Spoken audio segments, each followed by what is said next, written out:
at some time or another, have agonized over making a decision. Some decisions are major decisions.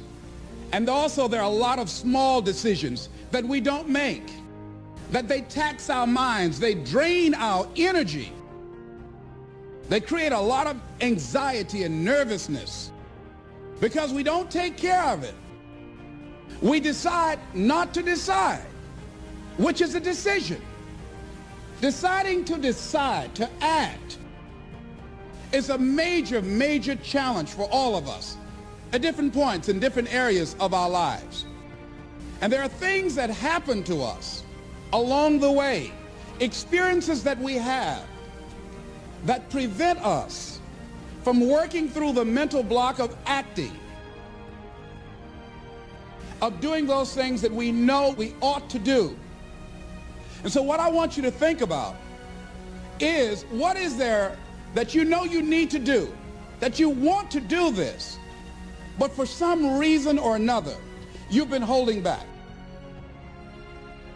For some reason or another, you just have not been able to gather your nerves or be able to work through the procrastinating or putting it off or justifying or blaming. Some reason or another, you just haven't done it. And you know you ought to do this. You really want to do this, but you don't know why you haven't done it. We know that this is not easy, that you really have got to put all of yourself into it. It's very challenging to act, to do those things. There are times when you're looking at it and you say, I know I need to do this, but I don't feel like it. From acting, it's the fear of failure. And if you've already failed, you don't want to fail again. The pain of that, the disappointment, the fear of loss is another thing. Because many times when we do those things that we know we need to do, we feel that we might lose somebody. Many of us don't act because we want other people's approval. Many of us don't do the things that we want to do and don't act because of lack of self-confidence. We don't believe enough in ourselves. There are a lot of people that their jobs are making them sick because they won't act. You check out the absenteeism and people that are depressed. So there are many reasons why we don't act. There are other things, though, that affect us.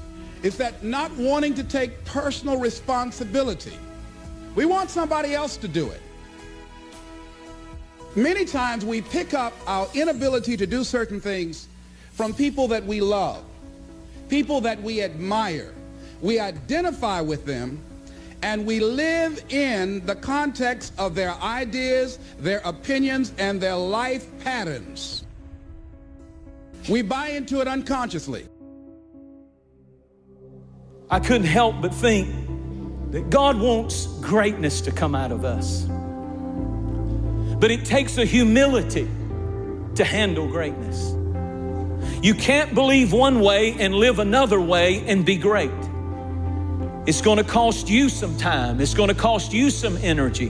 It's going to cost you some sacrifice. It's going to cost you some resources. It's going to cost you some hours of your life laying down, paying the price, going the extra mile, doing what other people are not willing to do. Greatness is not cheap. Greatness always costs more. That's why there's not many people who achieve greatness. They're not willing to pay the price. And God says the ones that I can trust greatness with in the great house are the ones who will purge themselves, cleanse themselves, set themselves aside and say, God, I want to be great for you. I want you to touch my life with your grace, and I want to see greatness break forth in my life for the glory of my King.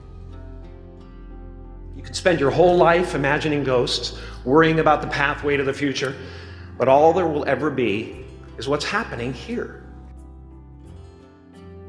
And the decisions we make in this moment, which are based in either love or fear. But it's not too late for me to get my passion back. You've got to believe in yourself. You've got to believe in your abilities. You've got to believe in your service, your company, your ideas. Unquestionably, you must have faith. It's hard. Yes, it's hard. It's difficult. Yes, right. And it's worth it.